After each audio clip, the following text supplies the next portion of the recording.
Road trip reporter Eric Wright here, riding along with the Diaz family in their new Toyota Grand Highlander. So big they barely know I'm here. Back in the roomy third row, the twins battle over a tablet. In front, Mom's trying to play referee. Whoa. Dad's letting in some air through the available panoramic moonroof. And next to me, in the captain's chair, oh, Grandma Mayfield saves the day with butterscotch candies. Classic. Life's grander in the first ever Grand Highlander. Toyota, let's go places. You can count on your health insurance to be there for you when an illness or injury happens, but you may not be as covered as you think. Even with major medical coverage, there can still be out-of-pocket costs and expenses. Aflac Supplemental Insurance can help close the gap between what your health insurance covers and what it doesn't. Aflac pays cash that can be put towards medical expenses like copays and even non-medical expenses like groceries or rent. Get help with expenses health insurance doesn't cover. Visit aflac.com to learn more. For some, today is an ordinary day. But for you, today could be the day you try a new McDonald's sauce for the first time. Maybe you'll dip a McCrispy sandwich into McDonald's Mambo sauce. Maybe you'll spread sweet and spicy jam onto your sausage egg McMuffin. Maybe you'll dip a McNugget in both sauces. Any day you try McDonald's new sweet and spicy jam and Mambo sauce will be a special day. Because their time in our famous sauce lineup is limited. At participating McDonald's for a limited time while supplies last. Hi, listeners. Welcome back. I'm Nedra Glover-Tawwab, and you need to hear this. In relationships, we don't just get into the relationship with the partner that we're choosing. We also become attached to or in relationship with their families in some way. When they come from families that we enjoy, they have those sisters that we love, or they have these wonderful family events, or even them having some things that we wish we had in our own families, it can be lovely. However, when we get into relationships with people who have a level of dysfunction that we are not even used to, or if there are cultural differences, if there's enabling and just these things that we don't want to put up with, it can create a lot of toxicity in our relationship with our partners, even if it doesn't have anything to do with them. Where people comes from, it can matter. It doesn't always have to if they're aware of it and they want to change it. But when you get into a relationship with a person, you get into a relationship with their culture. And sometimes it's not just their ethnic culture. It could just be their family culture, which can be unique based on who those folks are and how things have been going in their families. So for today, we have a caller who is very concerned about her relationship and the cultural impact of her relationship with her partner. So this is a pretty interesting letter. So let's get into it. Hi, Dr. Tawwab. My name is Jocelyn. I'm not married, but I have been in a relationship for the past 5 years. And with this person, I became pregnant and now have a 3-year-old son. We were both in our 30s and had been dating for 1.5 years. When we became pregnant, the relationship had been rocky, but we decided to keep the pregnancy very intentionally. We were doing so well right before and right after the baby was born, but family issues and domestic issues became so dramatic that I have recently decided to leave the relationship, which, while not legally taking place, amounts to a divorce or feels like a divorce. We are having custody conversations, and because I'm going to be a co-parent with this person and know them for the rest of my life, I'm really in the trenches of trying to understand what happened and why it happened, and I have a lot of confusion. This is a person who was raised by immigrants. They are Indian American, and their parents' arranged marriage was very unhappy and very traditional in terms of the wife being responsible for all of the cooking and cleaning, and even my partner as a male in that household didn't have to do any kind of domestic chores. And so even when I met him in his 30s, This person, does not cook, is very messy, like tends towards clutter, as is the family of origin home, but really didn't clean very much. And honestly, I didn't think much of that. And then once the baby came, it was really staring me in the face, because I, very typically, I found so many stories of this online, felt really overwhelmed having to do the vast majority, if not all, of the domestic work around the baby and the household, and trying to get him involved in that work and getting him to understand why it was so stressful for me to come home to just a really messy house, or to have clutter everywhere, or to wake up in the morning to a sink full of dishes, or have to clean the whole kitchen before I start cooking dinner when I'm the only person in the house that cooks or is thinking about dinner, et cetera, et cetera, et cetera. I could go on and on. Became a really big issue in our relationship. And then his family as well. The family, in addition to there being cultural differences, racial differences, I identify as Latina and I speak Spanish and have Puerto Rican culture in my family, but I also am racially white. His family, again, in addition to these very patriarchal gender lines, and a lot of that patriarchy coming from Indian culture, South Asian culture, there was also addiction in the family and very few boundaries. So my partner's mother, because she wasn't getting her emotional needs met from her arranged marriage, relied on him as a confidant from a very young age. I'm talking like 8, 9 years old. And the parents also enabled the younger brother, my partner's younger brother, who's an addict. And when I entered the picture, this family was really coming out of a decade of crisis where this person would go missing, they would overdose, and just crisis after crisis because of active addiction. What's striking to me is before she starts to speak, I can hear the level of frustration, the level of resentment, the level of chaos that this situation has caused. One thing about us partnering with people is we do have to remember there is some impact or influence that the family of origin had on them. And as I'm listening to this, I'm hearing a new dating question popping out to me. Maybe not the first date or the 10th date, but certainly when we are thinking about having children with people, moving in with people, going on vacation, anything of seriousness, perhaps there has to be some sort of conversation where we talk about, how do you think you were impacted by your family? What do you think those relationships look like? We need to have a better idea of what our partners think is happening in their relationships, because what I'm seeing is we can see the chaos and we may not recognize it until we're like intertwined. And it is a part of our lives where we have children with these folks or we're married to these people and we see this stuff. But is there a step before that where we can get an idea from the person who has been in it, what they're seeing?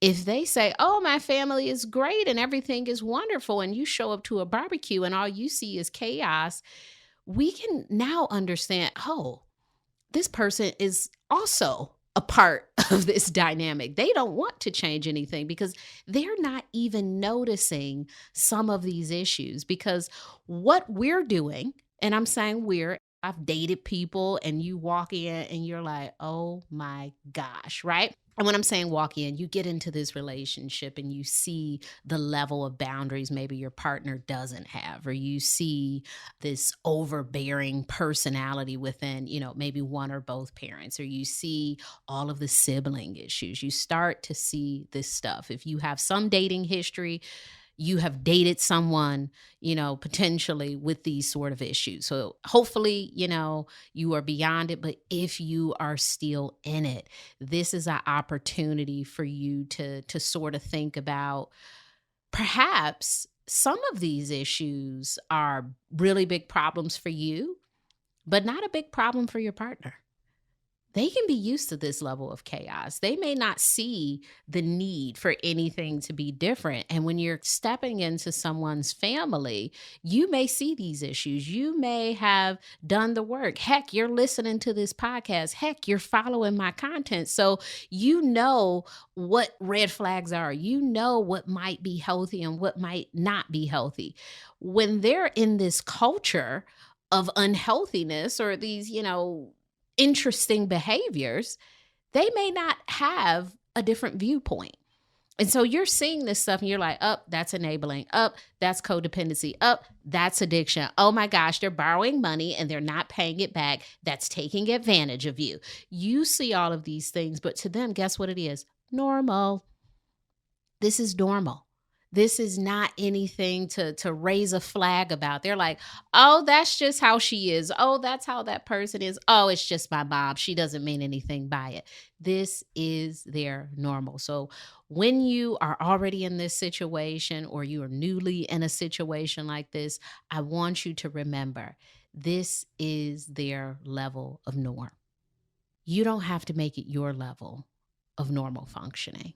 You don't have to tolerate certain things. And as we continue to listen, we'll talk about some ways in which you can shift as a partner or how you can show up in these relationships. You don't have to adopt the culture. That's a choice to ignore some of these behaviors. You may seem like, the interesting party saying, hey, should we have alcohol here? Because there are 4 people who are coming who may not need to drink. I can handle my stuff, but also don't need it. So could this be an alcohol-free event? That might be, something that everybody sort of looks at, but it's also something that you can control in your house.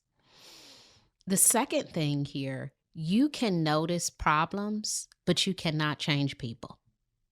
So noticing that people have issues with addiction or noticing that there is some patriarchal gender line issues going on, that is a problem, but it's also a problem that the other people may be unwilling to fix. So you can have a problem with their problem, but you cannot fix their problem. How do we let people know that we have some sort of issue with their issues that they're unaware of? You bring it back to the partnership. This is what's happening in our relationship. We don't need to talk about your relationship with your mother and father, this story you told us from 8th grade, how your brother did this at the thing. These are the ways in which I'm having concerns about our relationships. I need help with unloading the dishwasher. The conversation is not about your dad never helped your mom unload dishes, so therefore you don't unload dishes. All in the men in your family, nobody is a dish unloader.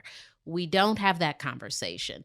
The conversation is around how the issues are showing up in your relationship with this person. I am having a direct issue with you around who is supposed to wash and fold clothes. This is what I need. When we're stating our issue with people, please, please, please tell them the solution. Sometimes we're going to the people who are creating a really big problem. Oh my gosh, you never fold clothes. What do you want? I need you to help me fold clothes. You may need to go to step number 2. After you fold the clothes, can you put them in the drawer? Step number 3, when you wash the clothes, I need you to use such and such detergent and such fabric softener and throw some dryer. But we have to be clear with people. assuming that they know how to do these things, particularly when we know they don't have a family history of doing it, can be very unfortunate for our relationship. And highlighting all of the reasons that they're not doing something is not going to be particularly helpful.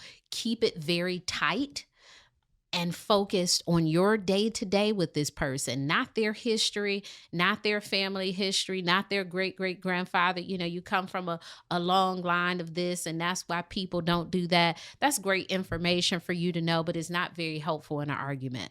What I need today is, I don't care if your grandmother didn't do it or your great grandfather didn't do it. What I need from you is all of those other things, those people. And I understand a piece of this is cultural, but and you don't have to say the culture part, but you are in the relationship with this person. These are the things that we need to work on in our relationship, culture aside. These are the things that we're working on. We have now blended cultures. And as a part of my culture, this is what could be helpful for us to be in a relationship. We'll get back to this call after our break. Hey there, check out this news from Boost Infinite. You can now get the latest iPhone every year and unlimited wireless for just $60 a month. This includes the new iPhone 15 Pro. Now, just think about that. You get the latest iPhone, not just this year, every year. The Earth goes around the sun, you get the latest iPhone. And unlimited wireless from Boost Infinite. And free candy. No free candy. But you know those people who always have the latest tech gizmo before everyone else? Now you could be one of those people without even trying. And when people ask you, is that the latest iPhone? You could just be all cool about it and say, oh, yeah, I get the latest one every year. That's just how I roll. That can be you with Boost Infinite. Infinitely better. To learn more, visit boostinfinite.com. That's boostinfinite.com. Terms apply. After 30 gigabytes, service may be slowed. Receive a comparable iPhone model each year with an acceptable trade-in every year. Requires credit qualification and 36-month phone financing agreement. Sitting too close to the TV is bad for your eyes. Shaving your hair makes it grow back thicker. Or you can get a cold from walking barefoot. How many times have you heard these popular so-called truths? Well, know what? They're not really truths, are they? More like old tales. And what about electric cars? How many tales have you heard? They lack performance, take too long to charge, don't have a good warranty. Okay, the all-electric Hyundai Ioniq lineup is here to help drive those myths away. Because with ultra-fast charging from 10 to 80% in as little as 18 minutes, up to 320 horsepower, and America's best warranty, the Hyundai Ioniq 5 and Hyundai Ioniq 6 are the best cars in the world. But it's not just them saying it. Dozens and dozens of global awards around the world say it. So isn't it time to stop believing old tales? When it comes to debunking myths, Hyundai is thinking of every mile. Hyundai, it's your journey. Le preocupa la igualdad, la justicia y el trato justo para los estadounidenses. Cree en un futuro donde las comunidades estén protegidas y no dirigidas por la policía. La administración Biden está tomando decisiones importantes y necesitamos que usted sea escuchado. El presidente Biden considera prohibir los cigarrillos con mentol, lo que tendrá consecuencias en nuestra comunidad. Llame al presidente Biden al 202-456-1414. La prohibición de cigarrillos mentolados puede dar lugar a un mercado clandestino y al aumento de la delincuencia. Llame al presidente Biden al 202-456-1414 y exija detener la prohibición del mentol hasta que hagan una revisión exhaustiva de los resultados de la investigación. Pida al presidente Biden que invierta en programas para dejar de fumar y ayudar a los fumadores a vivir saludablemente. Llame al presidente Biden al 202-456-1414. Detengan la prohibición del mentol. Mensaje pagado por Alliance for Fair and Equitable Policy. Let's keep listening.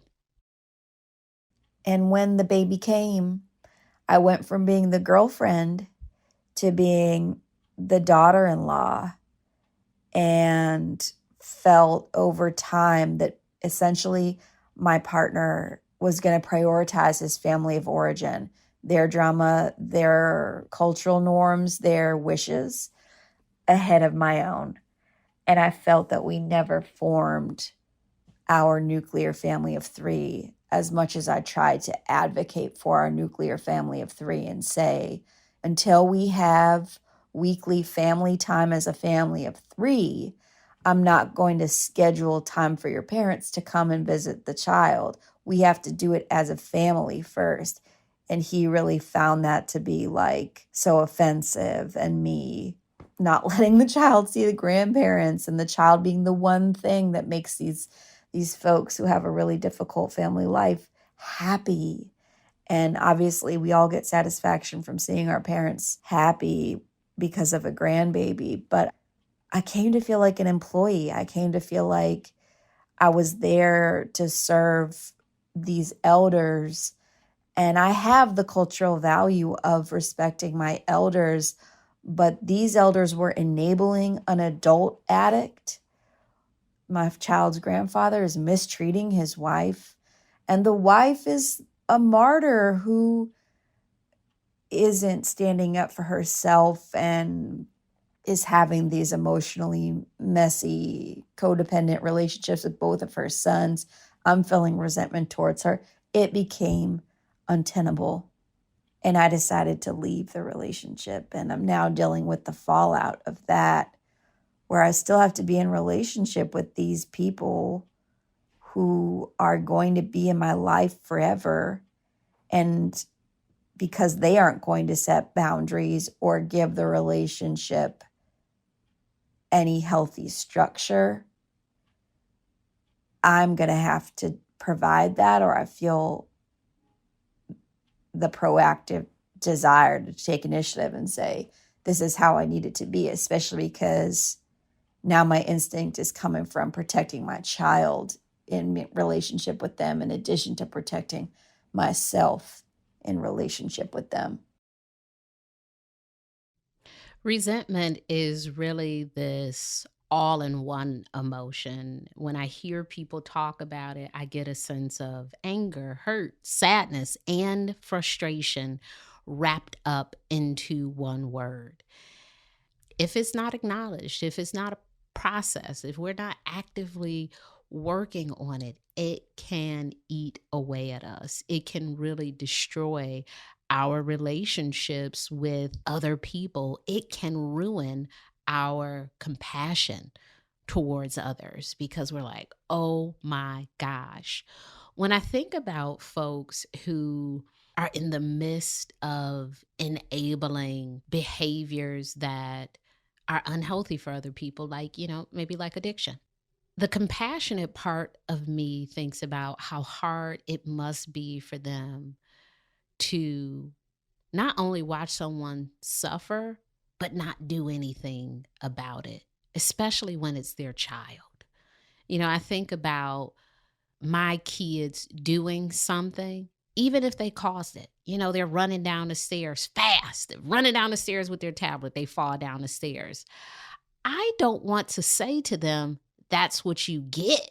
I'm still going to be like, oh my gosh, are you okay? So even when a person causes their own pain, as a parent, we may have compassion towards that, right? Like, oh my gosh, like you're causing yourself this pain, but I still want to be here for you. I still want to love on you. And I think that's what enabling is. Like, I know you're hurting yourself.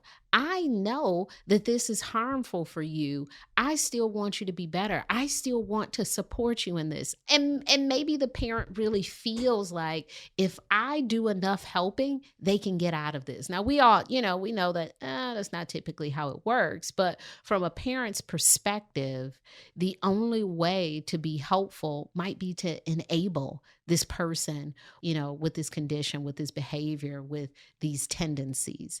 And so there is a little bit of compassion and grace that could just be pushed over her way as a parent, because we don't lose the love for our children, even if they're wrapped up in these behaviors where they're harming themselves. And, some parents, we can be wise in how we offer our compassion. And sometimes we just have endless compassion to a point where it's actually harmful to the other person.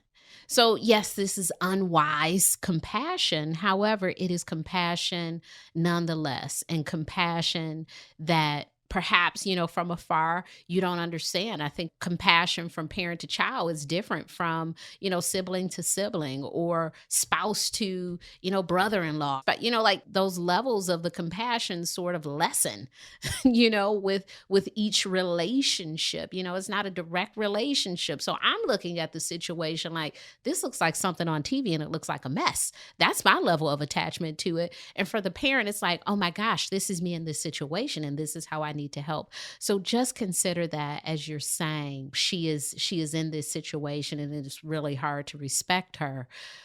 It must be really hard to have a child in this situation and feel like I am the only person who can help. I am the only person who can pull them out of this. I am saving them from themselves by giving them money, by making excuses. There is something that I'm doing to help this situation. Now that you've decided to leave this relationship without them doing anything different, what can you do in these relationships with your, I don't even want to call them in-laws. I know they refer to you as daughter-in-law, but it's kind of like your child's father's family, right? Like, how do you exist in the relationships with them? You will have some sort of custody with your child, and during that time, you can have some rules, some boundaries around, their level of activity and access. So in some ways, you can manage your relationship with them. Now, of course, whatever they do when your child is with your former partner, they will be able to do. Now, you can talk about those things, but it does not necessarily mean that he has to respect those things. The third thing I'm thinking of in this paragraph is the labeling that I'm saying: codependent, enabling. Those terms describe a set of behaviors, right? It can be more helpful for us to look at those set of behaviors and talk about those than it might be to just label. Because when we throw that label out there, the people we're trying to get it, they may be offended by it. They may not feel like the situation fits everything within the label. So messy codependent relationships. What does that actually mean? Your mom gives your brother money. Your mom does X, Y, and Z. Your brother at family events has 8 drinks instead of 2. Like, what is the behavior we're saying? People can relate to that a bit more than us maybe saying it's codependent, it's enabling. What are the behaviors that we're referring to? Speak to those behaviors as we're talking to people, and certainly as you're bringing these things up as an issue in your relationship. Remember, these are your issues with these people. These may not be your partner's issues. And I know we like to think like, oh my gosh, this is a general issue. This is an issue that everyone should have. But guess what? Sounds like it's not an everybody issue.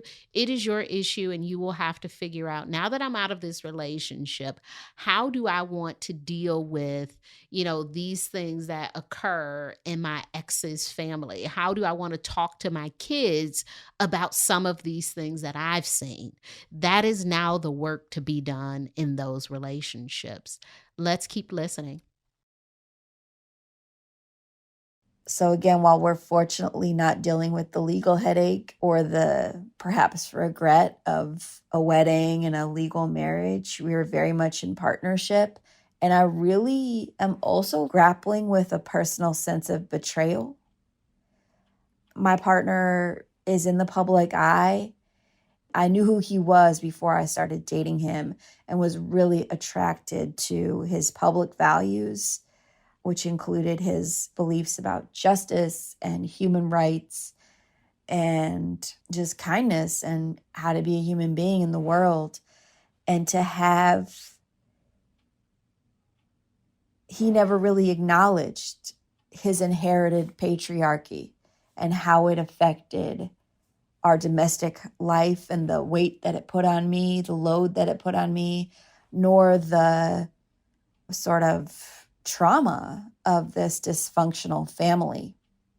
And I ended up feeling really confused and gaslit because I would just be saying over and over again how important something was to me, like the bathroom being clean or the toilet seat being down, and it just never changed his behavior. And eventually, despite the words of I love you and the intention on his part to be a good partner, I know it's important to him to be able to say that he's a good partner, to be a good partner, but he doesn't actually take the actions. And it would just be about how he could never meet my standards and it was never going to be good enough. It's left me very confused. And while I'm pretty sure it was the right decision for me to leave the relationship, especially because it's not a regular breakup where I can just sort of distance myself. Again, I'm obviously going to have to be in relationship with all of these folks. And as a parent, my son is only 3, want to be able to explain things to him if and when he asks, more like when, and just be in healthy relationship for myself with people who have proven that they're going to maintain the chaos and dysfunction. If anything, these folks have proven to me that they're not really going to take the actions to change. I've never seen that in the 5 years now that I've been in relationship with them. Is domestic support a human's right issue? Is this something that should be addressed in partnerships? I think so. As a therapist who sees couples, one of the predominant arguments that we're working through is domestic support. What do tasks and duties look like in our household? Who's doing what?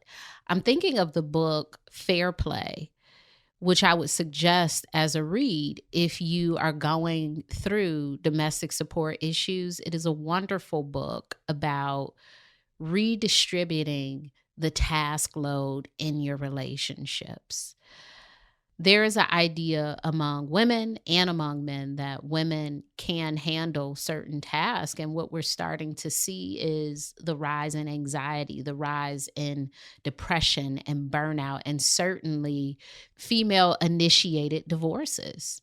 And a huge part of that is because of the domestic load. Women are getting to the point where they're tired. They are burnt out. There's a lot of fatigue around having to work, having to parent, and carry the weight of the household.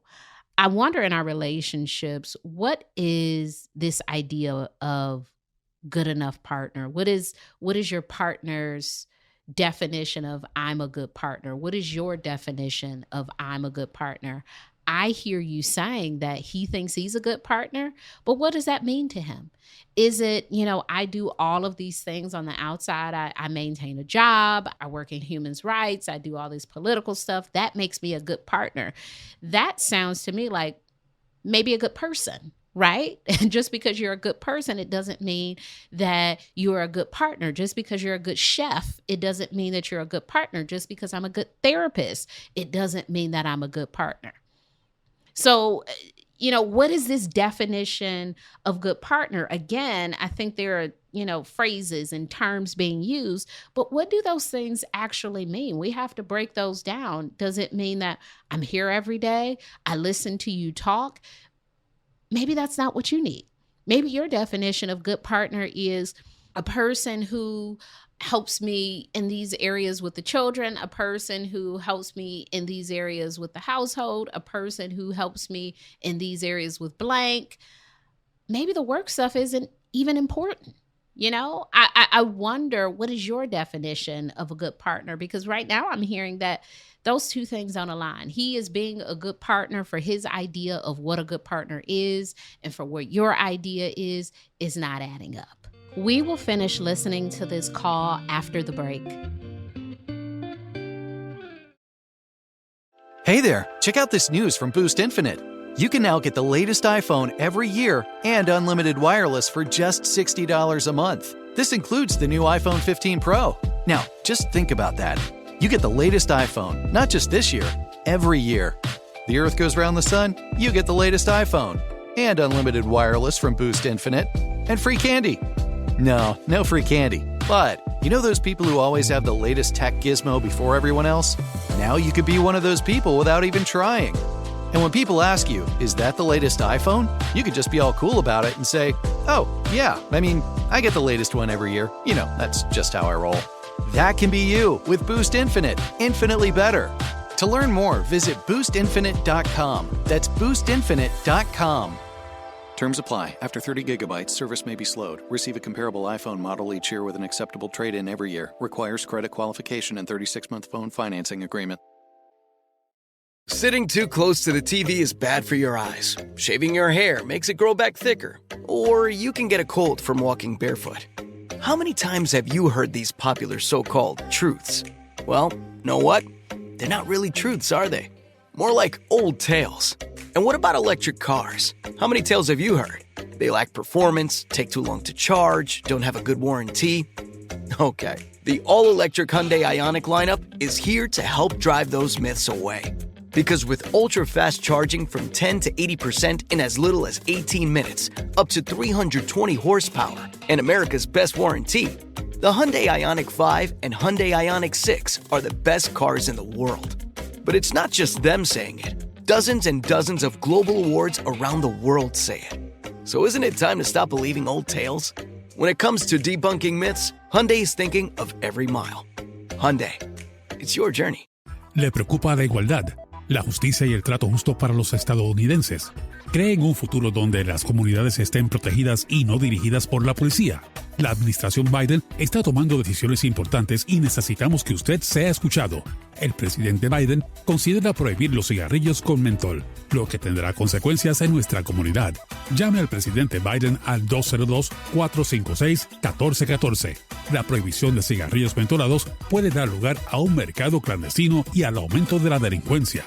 Llame al presidente Biden al 202-456-1414 y exija detener la prohibición del mentol hasta que hagan una revisión exhaustiva de los resultados de la investigación. Pida al presidente Biden que invierta en programas para dejar de fumar y ayudar a los fumadores a vivir saludablemente. Llame al presidente Biden al 202-456-1414. Detengan la prohibición del mentol. Mensaje pagado por Alliance for Fair and Equitable Policy. Let's keep listening. It's a lot. This happened during the pandemic. I've left 2 jobs during this saga, this chapter of my life. And while I've absolutely loved becoming a mother, I loved being pregnant. I want to be a mom again if I can. The chaos of this and the way I feel manipulated by it, because my version of events was really never validated by anybody, and that I'm going to have to continue to be in relationship with these folks. It's just really spun my world around. I did do individual therapy and couples therapy with my partner while this was going on. And sometimes I felt that the therapists didn't necessarily have the cultural competence or the experiences necessary to help us navigate such a tricky conflict. I often felt like my partner just wasn't being held accountable. And it's complicated my feelings even towards getting therapeutic help, which I know on some level that I do need. So thank you for listening. I know that was a lot. Yeah, I've loved your books and your podcast and just your entire groundedness in your perspective and in boundaries has been incredibly fortifying for me. So I'm extremely grateful. Thank you so much, Dr. Twelve.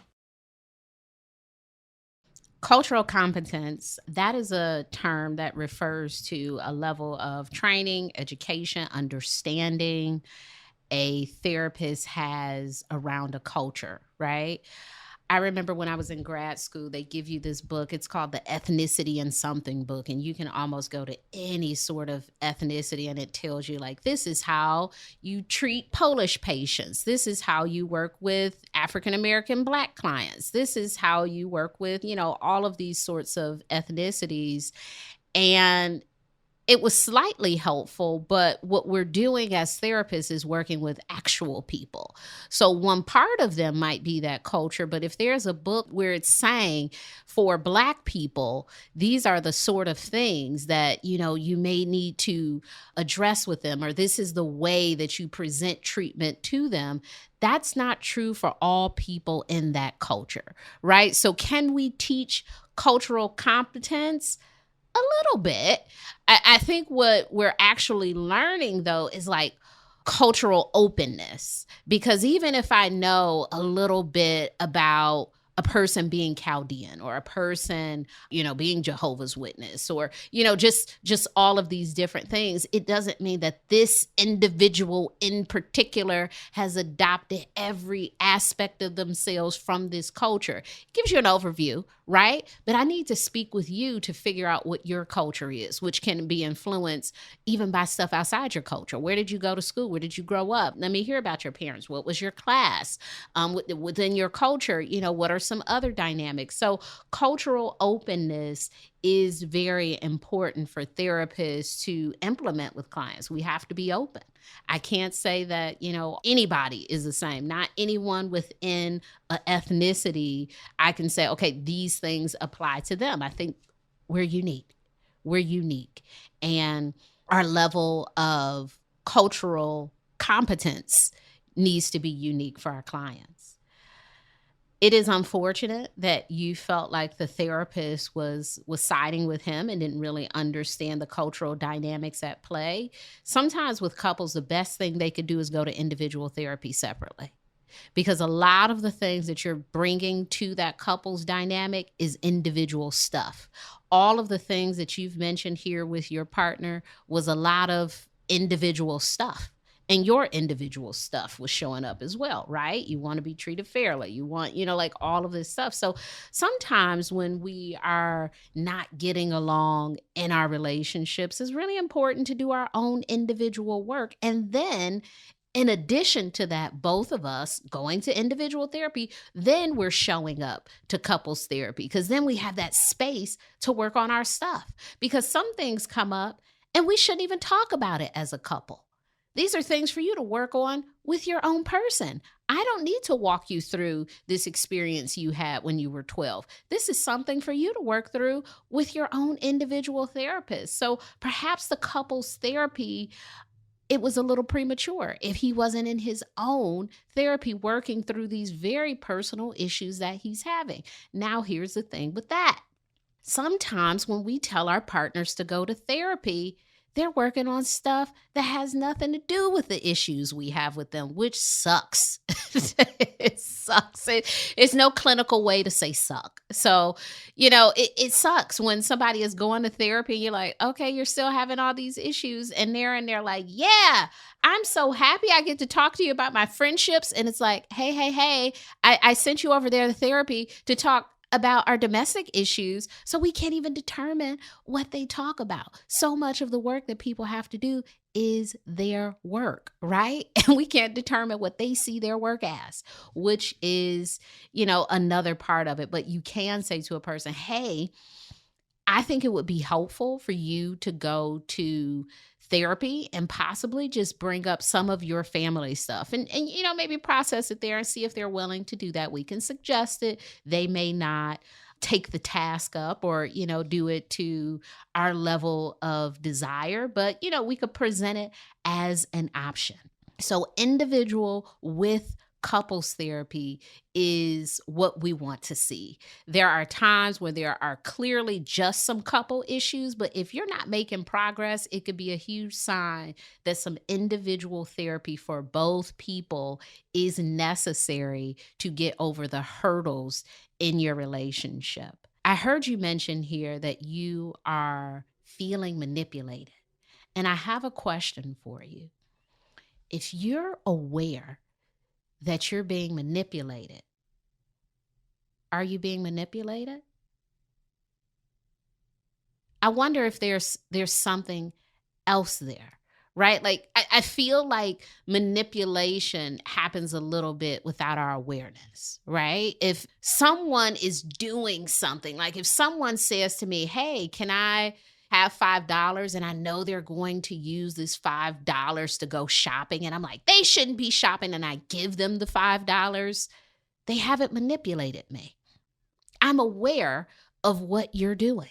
I'm aware of what this situation is. Now, I might feel like I can't say no to you. I don't want to say no to you, or maybe I want to help you, but I am more aware of what the situation is and what your intention is behind this thing. So you have a level of awareness around the intention behind some of this stuff. So I would think a little bit deeply about the word manipulation. I wonder if there is another word that can be used other than manipulation.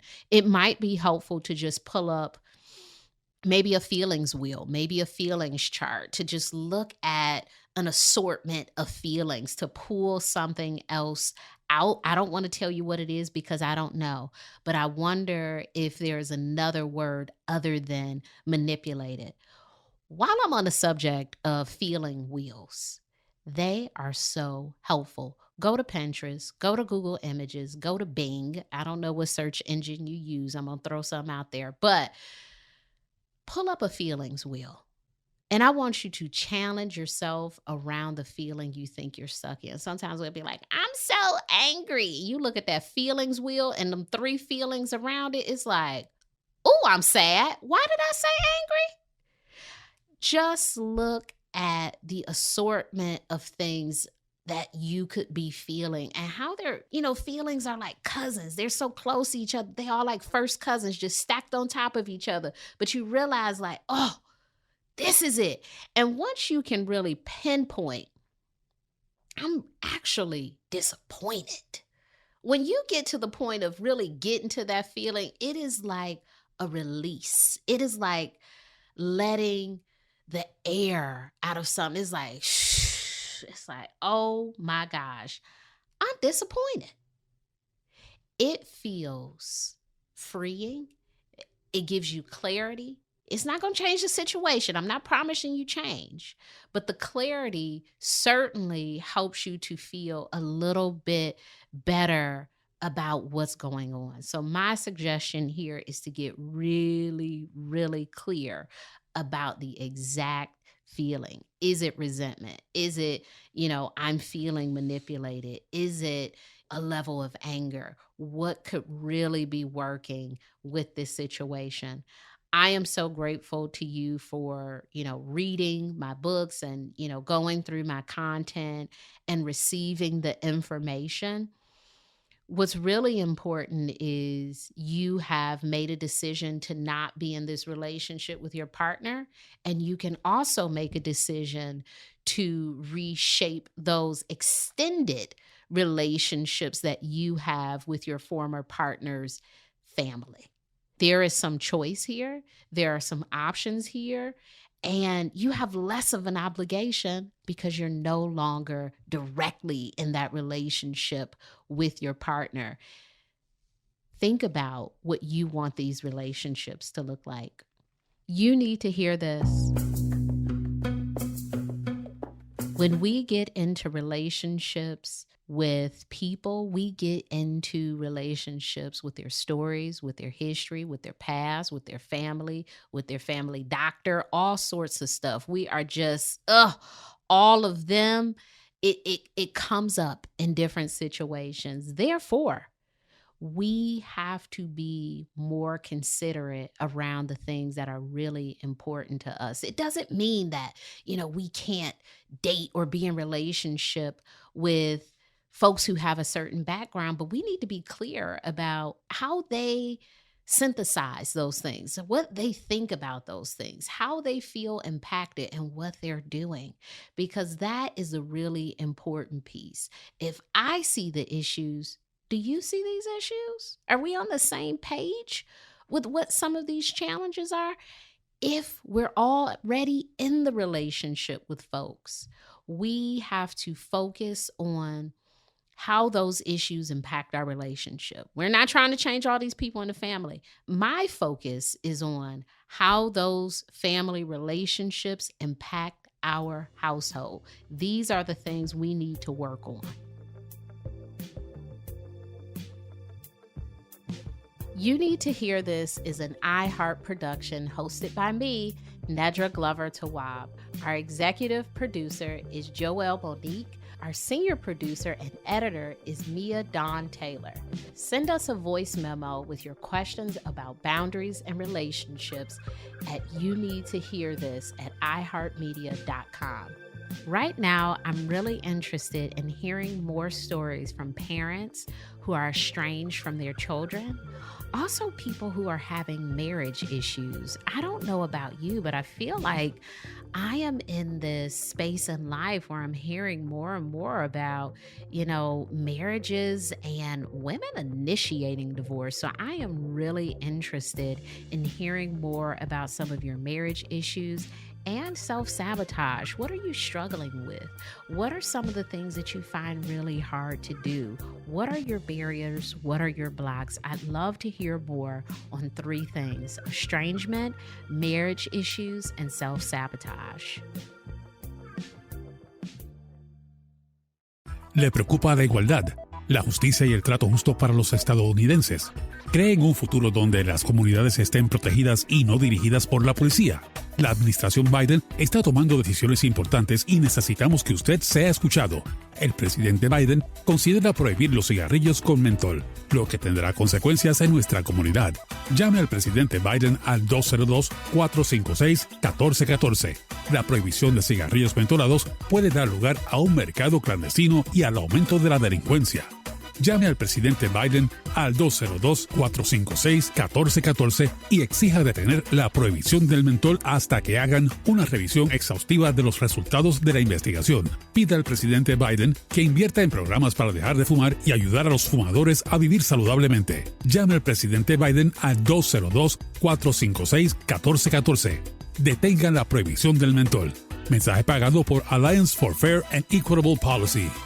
Needless to say, you don't play favorites, but every family has a natural unspoken hierarchy. Longest legs up front, shortest kid in the way back. And the one with the best attitude, right smack dab in the middle. Sorry, buddy. The first ever Lexus TX is a 3-row SUV where everybody wins. With loads of elbow room, cargo room, and leg room. For everyone, no matter where they sit. This is a new era of 3-row luxury, the Lexus TX. Experience amazing at your Lexus dealer. For some, today is an ordinary day. But for you, today could be the day you try a new McDonald's sauce for the first time. Maybe you'll dip a McCrispy sandwich into McDonald's Mambo sauce. Maybe you'll spread sweet and spicy jam onto your sausage egg McMuffin. Maybe you'll dip a McNugget in both sauces. Any day you try McDonald's new sweet and spicy jam and Mambo sauce will be a special day because their time in our famous sauce lineup is limited. At participating McDonald's for a limited time while supplies last. McDonald's for a limited time while supplies last. McDonald's for a limited time while supplies last. McDonald's for a limited time while supplies last. McDonald's for a limited time while supplies last. McDonald's for a limited time while supplies last.